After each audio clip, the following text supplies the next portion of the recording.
All right, welcome back for sticking and staying with us. But before I introduce my guests to you, let me tell you what NASPA Travel and Tour are giving to you. Let's say NASPA Travel and Tour gives you a perfect experience on every travel around the world.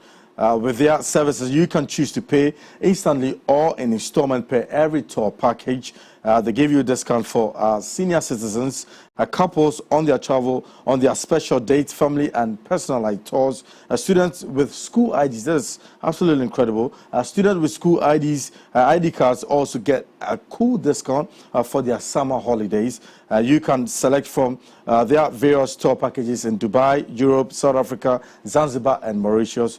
At NASPA, they say that they guarantee a friendly, progressional and genuine service. And NASPA Travel and Tour, they say, inspiring a destination within your reach. You can contact them on 0266 373 117, 0266 373 117, or 030 225 0547, 030 225 0547. And also, Betway for the love of the game. Don't forget, don't bet responsibly. And don't forget, not for persons under the age of 18. In studios with me, I've got Astrom Switchoper Philip and also Delali Frank Aute, who are here with me. Good afternoon, gentlemen. Good afternoon. How's it been there? It's good to be back, obviously. I mean, it's been a long time. But to have you two, I mean, it's amazing. And Basicho, how's it been? It's been a while ever since you've been away from media, but how's it been getting yourself away from the media for some time now? Oh, it's been fine. You think so? Yeah, it's been. You don't miss the media, or you don't miss it? No. And I've not been 100% out because I'm here. I get to be here, obviously, and I get to be at. So I don't miss the everyday 24/7 thinking about media, receiving the backlash from general public. Yeah, but the league is obviously coming to an end.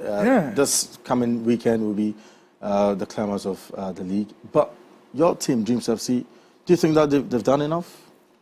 Yeah, I think first of all, I'll say congratulations to our youth team, Still Believes FC. They won the Zone 6, I believe, and they are going to the second division, the middle leg of the second division. So I would say congratulations to the youth side. I think they've done brilliantly well. For Dreams FC, it's been a roller coaster season. You know, we started a bit well after the World Cup. We went a bit down. The last 6-7 games, it's not been easy even for staff of the club and also players as well. But as of now, we find ourselves sit on the league table. That is what football can do to you. Like some bad moments, some good moments. Fortunately, went to a Diana Stars to pick a win, that which really helped us. And then in the last 2 games, we've been able to perform well.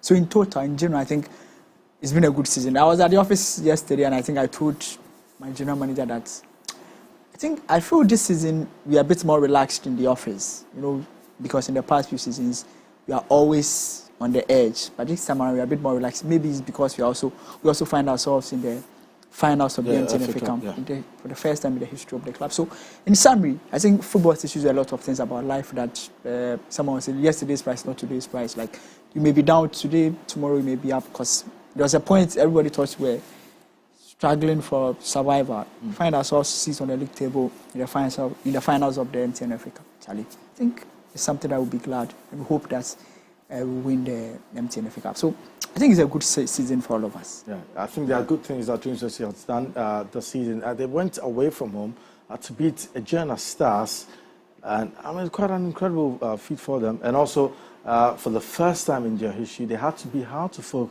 at the Accra Sports Stadium, and that is quite an exhilarating, and also being the MTN FA Cup final, which they're going to play against King Faisal as well. But the first, thing we have to talk about is Kurt Okraku, the FA President. Obviously, the election is around the corner, and the man behind us. Do you think that he's overachieved after his, should I say, his first 4 years in charge? I'm not sure the right word would be overachieve. When you've not played when you've not excelled at the AFCON, when you've not necessarily also had your juvenile teams in more recent years qualifying to play in Africa, or I know they've won some, but what followed was that they couldn't qualify. When you have problems with your women juvenile team, when you've got the World Cup, which, you qualified for the World Cup, but in the end you were eliminated in the first round. I don't think you can quite place the emphasis on the word overachieved. But you've got to, people need to be honest, pick the issues as they are and analyze them. Where was Ghana football when he took over? What has he done? Because the fact of the matter is, if I'm a businessman, I look at Ghana football at the time Kurt Okraku took over, I wouldn't necessarily have been interested, because it was post number 12. We saw the rots in football per the videos that came out. So you're looking at that and you're thinking, is that brand a brand you want to associate yourself with? So they had to deal with that. They had to try and clean up that mess. And in trying to do so, they've done some good works with trying to find some sponsorship. It's not huge, it's not big, but it's a step. Okay. However, when you also look at the fact that, like I said, our AFCON campaign was a disaster. We were lost to Comoros. Yeah. Our CHAN team, went for the CHAN. It wasn't, it showed us our level and where the league is. Yeah. But I think the biggest problem that Kurt's administration would face would be the fact that he's not necessarily been able to have a league that has sustained interest from Ghanaians for a period. Because post number 12, the league was very much watched by Ghanaians. The season that then COVID came, the season that full of people enjoyed it. But from last season to this season, we've seen it drop in terms of interest from the people. Yeah. Something needs to be done to keep it there. So I don't think the right word to use would be overachieved. I think there are things they've done well, and there are things that they can surely do a lot better with. After the normalization committee, we've seen that and the Kurt Okraku administration, they've completed 2 seasons already in the Ghana Premier League, which is something it didn't happen in a long time. And also the talk of the boreholes and giving out Puma boots, and even now they are calling teams to come for those Puma boots, which they've not. Coming. I think about 4 teams that have actually come in to take those Puma boots and what have you. But where would you place Kurt Okraku? Well, I think Citro made a point, and I think I'm also going to continue from there. I think we are coming from somewhere, and if you look at us, I was telling a friend that if you look at where we are coming from, and sometimes maybe that's where you have to judge them also as well, because football is something that perception really counts, because football is maybe one of the businesses where you create the product but you don't consume it. So you need a lot of people who are interested to consume it. And when it comes to consumption rates, perception is very important. And there was a perception, and then the number 12 confirmed the perception. And I'm sure you all know the perception that football people are robbed, football people take so much, takes a lot of bribe. And then number 12 confirmed this. And then right after that, another president comes in. Basically, you have to work on getting public perception right, and also putting yourself in a situation where you'll be also competitive enough. And I think that is what has been DFA's challenge as well. So in some ways, they've done well, especially women football, for instance. A lot of people don't know, but I happen to play my football days closely with a female football club. So I saw how women football was like and what it is now. For the first time, we see women football on TV. We get to watch football on TV. And even the Division 1. Division 1 on TV. So like there's a bit of improvement in some areas, but just as in every administration, in every office, in every environment, there are areas where you would expect them to improve, which I'm sure the people at the FA themselves knows that there are areas where they have to improve. So for me, there are good areas, there are areas they've worked on, they've been successful at some areas, and there's some areas that they've not been. My brother talked about the national team not being able to excel. I think everybody at the FA, whoever finds themselves, would be worried that our national teams goes on the highest level and we don't successfully manage to excel. And I'm sure for that one, they can't run away from it. For that one, I'm sure they are aware of it, and they will do everything possible to make sure that they get to that level. National team as well, being able to get these Tariq Lamptey, Minaki Williams, it takes a lot of work, which you would also give them credit for being able to convince these kind of guys to show up. So in summary, I would say there are some areas that we have to cautiously improve on, and there are some areas where they've also done a brilliant job there. So. All right. You want to ask something? Yeah, and there's something that I think many people miss, right? It doesn't matter who is the Ghana Football Association president. Okay. Their job is close to impossible to really excel with, because the foundation that needs to be built for football to thrive can't be built by the FA.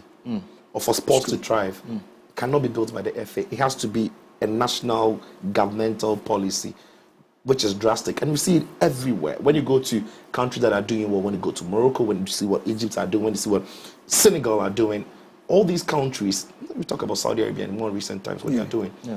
it is not FA issue. And I'm not holding beef for it. I'm not saying that the FA have been brilliant, but we need to be honest and say. Now, do you think they've got the money to do that? Who, the FA? No. The government? The government, yeah. No, they have to find it, or they need to. It's the government's responsibility. You need to bring about policies that direct sports. Okay. And that's not just football. Yeah. That's why boxing is not doing well. That's why football is not doing well. That is why every major sport we've got in the country is not doing well, because we do not have any sporting policy from government that is backed with action that works. So Kurt Okraku can be here for 4 years, 8 years. He will not turn Ghana football around on its side. Okay. And it's not only Kurt. Whoever comes after him, whoever was there before him. Yeah. Well, there are so many things to talk about if you have to delve into Kurt Okraku administration, and also who to come and take over him. But I mean, on the lighter note, obviously he's changed something in the ever since he came, and also there are some things too he should be doing, and I'm sure that's why he also trying to go on the post, and if he's to be given the other mandate again, probably he would like to put measures in place. But I mean, it's a big tax, or it's a big act of Simon Okraku to do whatever everybody wants him to do. It will be very difficult for him to do everything that each and any Ghanaian tell him to do. But obviously, as he's there, what he thinks is best for Ghana football, obviously that's what he'll be doing. But away from that, I will just turn into the UEFA European Conference League, where two teams who have been in a European final for the first time in about 1960, plus years, and it's quite exhilarating. Fiorentina, the last time they won the European trophy was way back in 1961, where they beat Rangers for West Ham United. You remember Bobby Moore when he lifted the European trophy somewhere back in 1958. Quite a big one for them, but it's a big stage for both teams in Prague, in Czech, and David Moyes obviously 14 on the league log in the Premier League, but for the very first time in about 50 years or 60 years, he's helped the team reach a European final. Could they go all the way? But first of all, how would you rate David Moyes' season? It's been a disappointing season domestically. Okay. But I think they will take solace in what they are doing in Europe, because it gives them the platform to play in a competition where they think they deserve to be in the Europa League. Because when West Ham are playing, they're looking at breaking into, or more recently, they're looking at breaking into the top 7, top 6. And that place takes you to the Europa League, aside the money you make from the Premier League standards. So if they win the Europa League, then they can go into the Europa Conference League. If they win a Conference League and get into the Europa League where they really think they want to be. But when you look at the pool of players he has, the squad, the quality he's got, I think domestically has been disappointing for Moyes. But this is going to be a huge game for them coming up against Fiorentina, who, by the way, are playing some fabulous football this season. Their manager, Vincenzo Italiano, is a wonderful man to watch. Pressing game, their energy, and their ability to finish off chances is great. Diego Gonzalez is in good form. So, yeah, it's points for what would be an exciting night. The victory for either of these sides would be a remarkable achievement. Not only Diego Gonzalez, but Arthur Cabral is on the verge of being the top goal scorer in this competition. He's a joint top goal scorer in the competition. Do you think that just supplying Arthur Cabral in this game, in this fixture tonight, could be the key point to the success of Fiorentina? Well, obviously, as a striker, the important thing you need is supply, and a good supply to be able to score more goals. So for West Ham, I believe they are coming against a striker who has that ability to score goals. The least chance you give him, he has that ability to score. For West Ham, they know that it is in as much as they will try to go along and put themselves together, they have to also be compact. And it's very difficult when you are playing against a team that you know that they have a very prolific striker. Whether you like it or not, you'll be forced to prepare your team, having that at the back of your mind. And in most cases, so it also affects your ability to express yourself and play your kind of football. I think David Moyes is an experienced manager. He finds himself in a situation where he will know how best he will put his team together to prevent the opponent's strength. And I believe at this point, they find themselves, if they look at themselves in the English Premier League, they've been very excellent, because most of the times you expect West Ham to be around maybe mid-table. By this time around 40 from the league table is not something that they'll be excited with. But in most cases, when these teams that don't have enough squad depth, when they find themselves in that level where they play double competitions, it affects the players' strengths the ability to come back when they are tired, and then it will affect you domestically. Most of the time, it affects you where you want it the most. So that this time they look at it and say, oh, maybe we can survive the English Premier League. Let's go and see if we can win our first major title as young footballers. So maybe they paid attention more into that, and I can tell you, Dreams FC, that happened to us. Pay attention to one trophy, and the other one affected because you don't have that enough squad depth. I think they've come all the way to this level. I saw a post on social media where they have an already bus branded already with the inscription of a conference winner. So maybe they are more confident that they will be able to win. But it's not going to be easy. Fiorentina has been brilliant. They play some exciting football. One of the Italian teams that do not sit behind, but very expansive, explode at you. The strength of West Ham is the ability to go wide, because if you are playing against a team that are very high up the pitch, the most important thing is go wide behind them and see if you can get strikers who can show up. You expect Antonio, who is very experienced, to be able to go all out and see for the first time in so many years win such trophy with him. But I think for UEFA, bringing this third tier, is it third tier, yeah? Yeah, the third tier tournament, I think is a good one, because it really helped teams that are not basically on the level of the Europa League to be able to compete among themselves. And I think it's a very good one from UEFA administratively. Also more games for football fans, and also an opportunity for them to also. And it looks like he could be on the verge of a big money move outside of the club. How crucial and how important is this game to him? Yeah, it's big. It's probably his last game for the club, so he would want to be lifting a trophy. I mean, West Ham don't win titles. I don't remember the last one, but of course, the job still has to be done over 90 minutes or 120 minutes over the spot kick. So I think he'll be focusing more on the game. But for sure, at the back of his mind, he will be looking at the fact that maybe you just be leaving West Ham with on the high by lifting a trophy for the fans. For Fiorentina, they've become the very first team to be in all European competitions final, and it's quite a huge one for them. And for Fiorentina, in their last 6 away games in this European competition, they are unbeaten. And this time around, they're still going to play on a neutral ground. You think that it favors them more than West Ham United? Well, obviously, Stax, sometimes you may look at Stax and say it doesn't really play football, but sometimes it plays into your mind psychologically. I think for them, that's maybe the psychological strength they will have.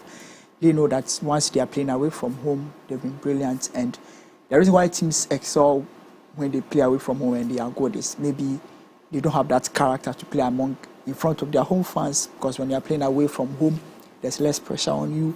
But this time around, it's a finals, your fans will come in their numbers. So if that's the reason why you are excelling away from home, you will lose that. Some of them is also traveling arrangements, how you're able to travel smoothly without having a lot of stress. At this time, you are playing against an English Premier League team that naturally have the resources to also travel smoothly. So for me, yes, psychologically it will be good for them, but that may not really play into how they are going to perform on the day.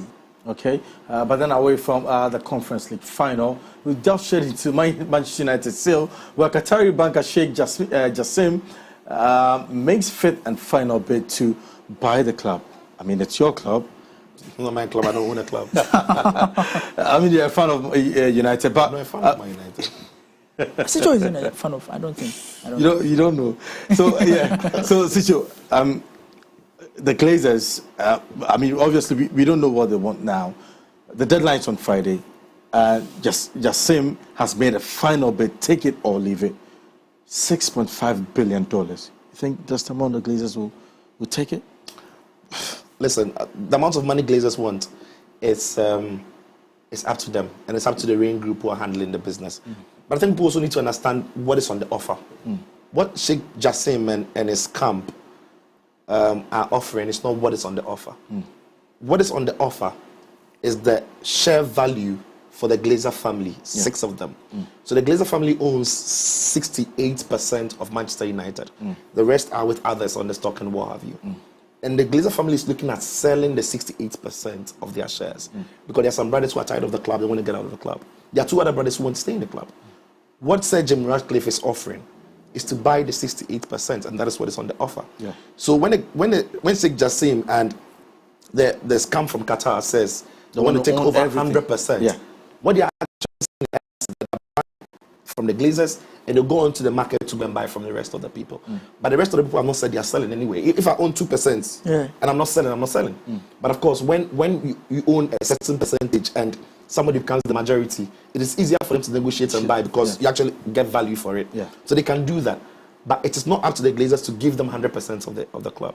So I think what is on the offer, what Sir Jim Ratcliffe is offering, is what is on the offer more than what Sheikh Jassim is offering. That's what Man United fans need to understand.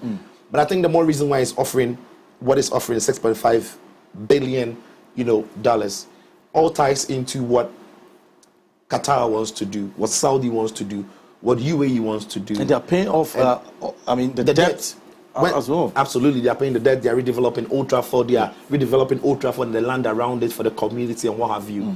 So it's a lucrative deal, but we would see where this goes. I think their offer, even though it's not what is on the offer, makes futuristic sense for the redevelopment and the fact they'll take debt away.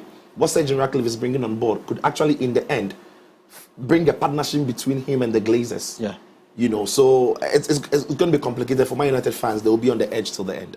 But do you think that's the reason why, the Glazers are still reluctant to agree to, Justin's deal? Yeah, obviously, because I own a property, you want to buy from me, I sell it on my terms, not you, the buyer, your terms, And unfortunately... That is a huge sum of money, isn't it? They don't care, And unfortunately for them, they happens to own a property where other people have interest in it, which is the football fans. And that is why there's a lot of pressure. And that's why there's even audience for the Sheikh and the people at Qatar, because the football fans, the ordinary football fan believe that, this is a better deal, our debt are being paid, Old Trafford will be developed, this is huge money, take it and go away. And football fans are even tired of the Glazers themselves. But the Glazers that own the property also believes that this is what we want. And if you look at the Glazers themselves, you could clearly tell that some of them still wants to stay. They want to have a share of a football club. It's like having a baby, living with it for far too long, and now it's time for you to lose it. And that is why Newcastle, for instance, in as much as they were struggling and their owner was struggling to even pay salaries, it took him so long to give the club away. Sometimes it's very difficult when you have such properties and you have to give it away. But for what he's given, I think he has spent too much time. And for the people at Manchester and even the UK themselves, they see the investment that these Qataris bring us something that if they would wish, they would want to reject it, because at the end of the day, they see these things as sports washing, where they try to use money to change the perception that people have against the people of in that area. And sometimes others also believe that no matter how rich like these guys from Gulf comes in, some of them, their money are backed by the governments, So sometimes the people in England also feels that, yes, you're an individual who is buying it, but take it or leave it. But one other fortunate thing that when you get money from the Gulf, like the Arab money, is that it's a bit on ending.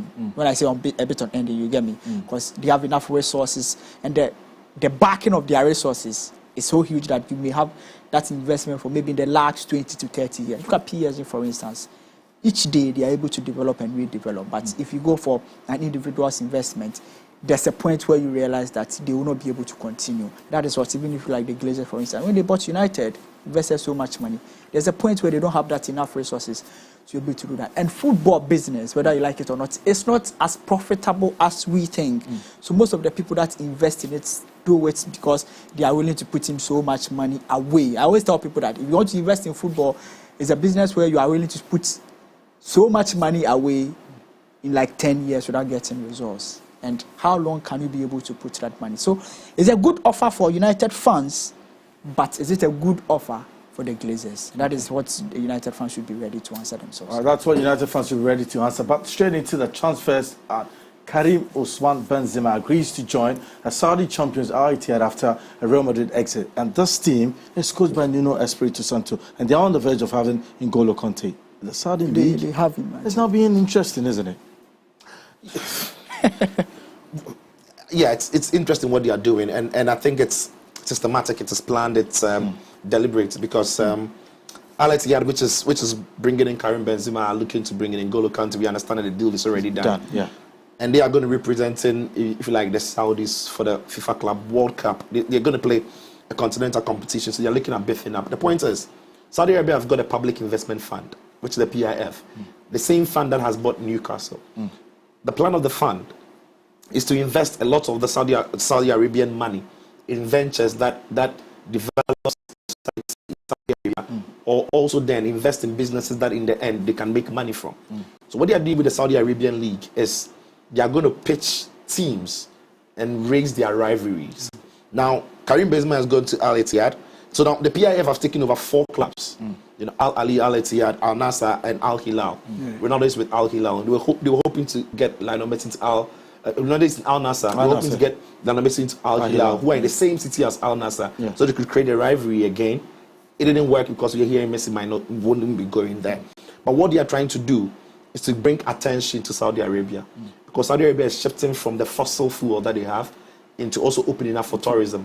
One of the best ways to do that is to bring some of the biggest stars into your league. And as we've seen from other countries and what they've been able to do, it could probably also work. I mean, there's a lot more going around, but I just don't think we have enough time to talk about it. But yeah, I think it's exciting what they are doing. Yeah, obviously it's exciting. We also understand that probably Wilfred Zaha could also even move to Al Nassr, and the deal is still in the pipeline. But what the Saudi Arabians are doing, it's quite, amazing, isn't it? It looks like now, a while ago, I think a decade ago, we saw China also, buying players, left, right, center, top quality players, and now they're not doing so. Do you think that we'll get to a point in time the Saudis will just stop, paying outrageous sum of money to I think the reason why maybe the Saudis only not, they will continue to have it is, first of all, they have abundant money, resources, and also there's a lot of plan behind it. And another thing is, now is the government. You know, in China, I believe there were individuals that were owning these clubs and they were buying these players. But in China, but in Saudi, it's not like that. It's the government that is investing the money and building and developing these teams. These are two different things. Because if I told you, and I think I made a reference to the Manchester United deal, for instance, so you've helped me. United, I said that when you get these Arabs to invest in your club, the money is a bit unending because it's coming from the government. But when an individual buys a club, there's a point where the resources will end. And that is what happens when an individual buys. That is what happened in China, where individuals own the clubs, but they have the money. Some of them were given to them as loans, and others were like individuals who have enough money and says, yes, I'm rich, I'm buying Messi to come in, I'm rich, I'm buying Oscar to come and play for my club. This time around, it's a systematic approach by these Saudi guys towards a vision 2030 to develop their country. Like Sicho said, there's a lot of things we can talk about that we may not be able to finish. But for me, it's a government policy. That's how we should say it. It's a government policy to invest in themselves because they have the resources.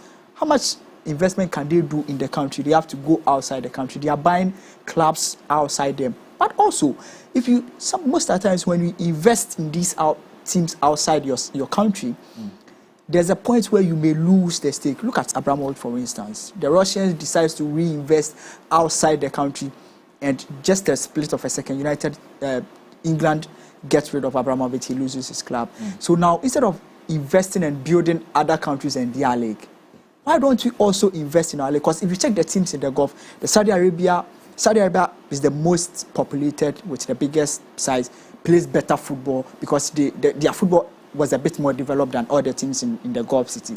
So if you look at them, they say, okay, fine. Our league has been privatized, like most of the teams are private. Why don't we now make it government-owned, especially the big clubs? What we are going to do is buy these big players, invest in them, and then reintroduce our league to the people. And at the end of the day, they also try to invest in the public perception. And I told you that public perception is very important. Yeah, the people in England will say they are investing, they are doing sports washing.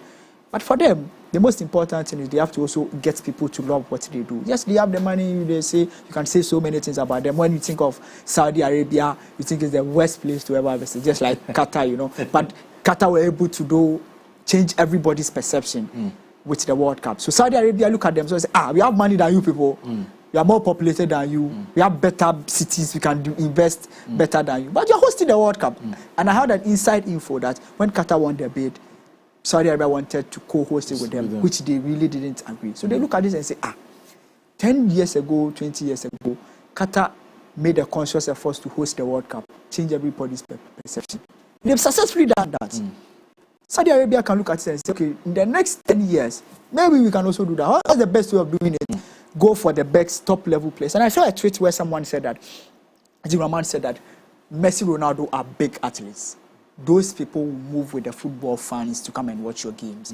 But when you bring Benzema, Kante, and these Professor and these guys, they don't really necessarily move their fans. How many people can Benzema convince to come and follow the Saudi League? And I was saying that what Benzema and these big players does is that they bring the attention of the press.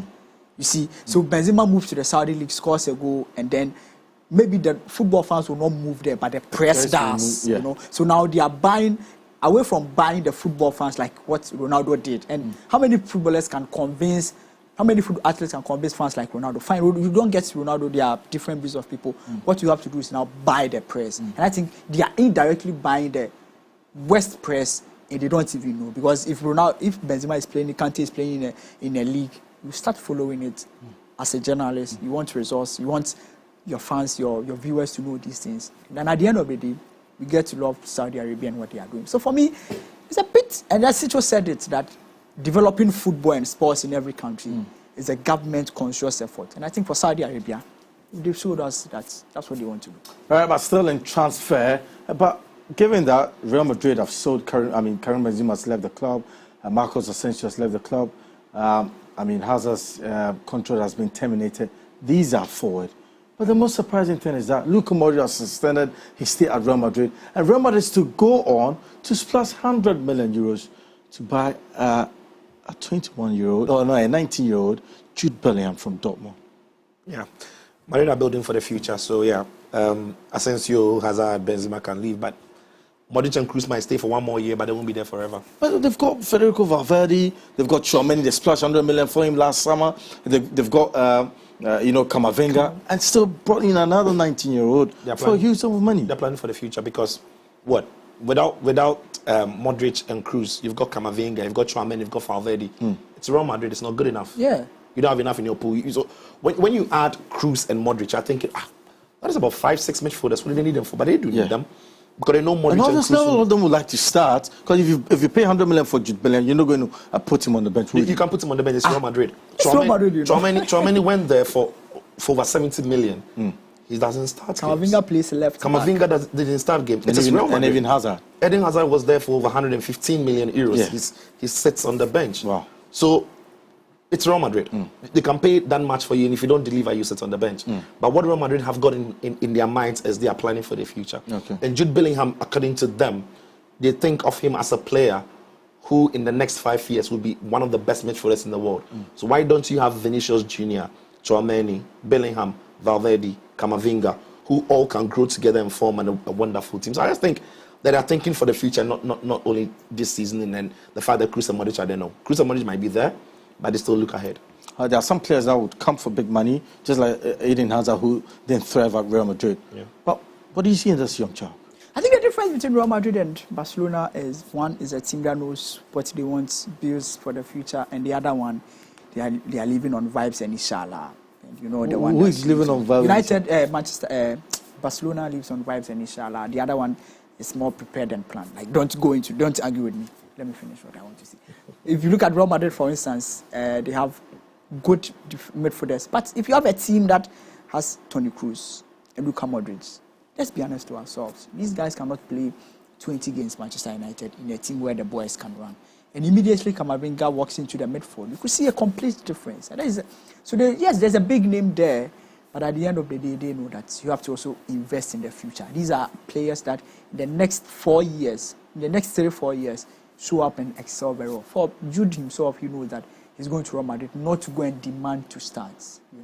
He knows that he has to prove that he's worth it. And sometimes these young players, when they play around these experienced footballers, it's also very good, because maybe the reason why Luka Modric would stay is because he has been told to make sure he gets Jude, these young players, to integrate very well and play and understand the Real Madrid kind of football. And that is why maybe they would also stay behind and Florentino Perez will expect him to stay because he wants him to coach. Because this young man has played at Dortmund. Has he played at the highest level yet? Yeah. He's good, but has he played at...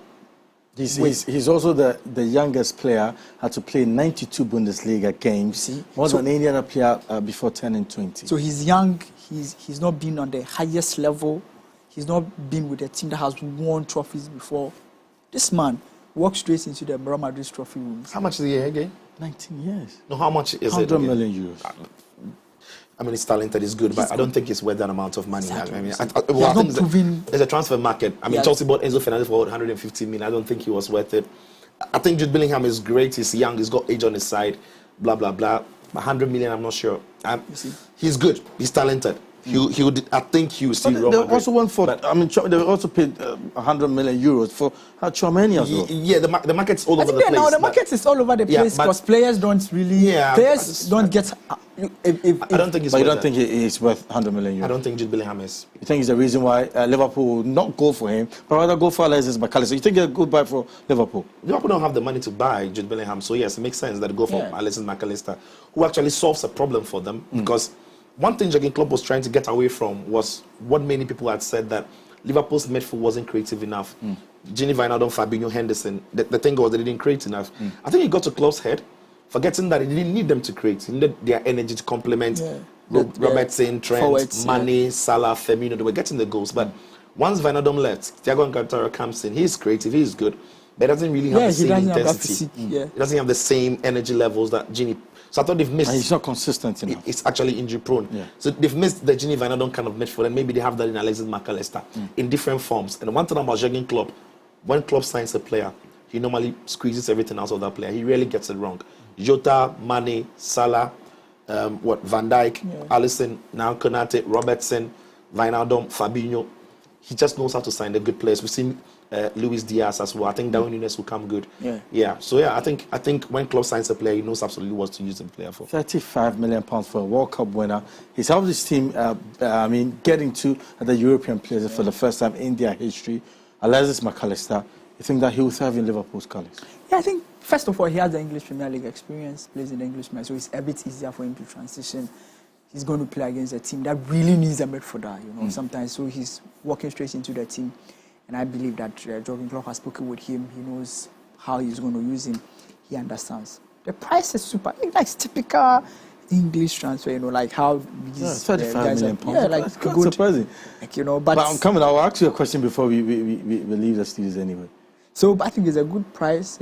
I'll pause so that you ask this question. Oh, you really? But that'll be, when we are ending the show, I just wanted to ask him that, both of you that, West Ham are present Declan Rice for 100 million pounds. Yeah. We just saw Jude Bellingham going in for 100 million euros. Yeah. With those two midfielders, would you say one merits the money rather than the other? Or you think both of them don't even merit it at all? I don't think both of them are worth that amount of money, but there are factors to transfers as well. That needs to be said. Declan Rice has got about a year or 2 years left on his contract. Yeah. So it's a contract issue. Then you're buying him out of the contract.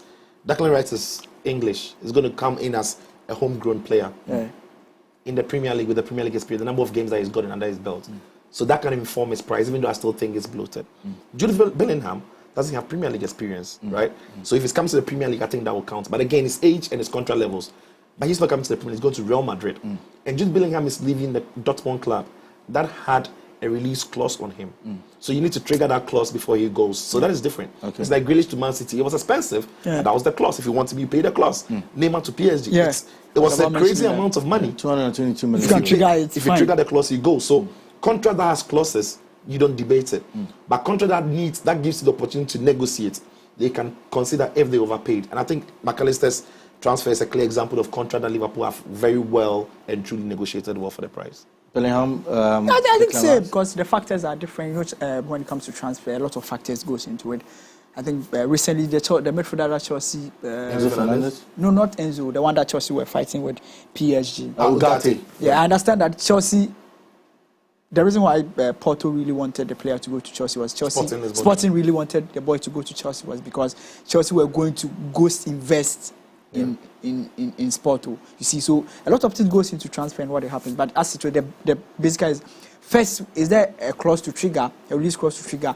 If you are triggering the release clause, then you go and pay. There are teams with their players with ridiculous transfer clause, which you have to trigger, and also the number of years left.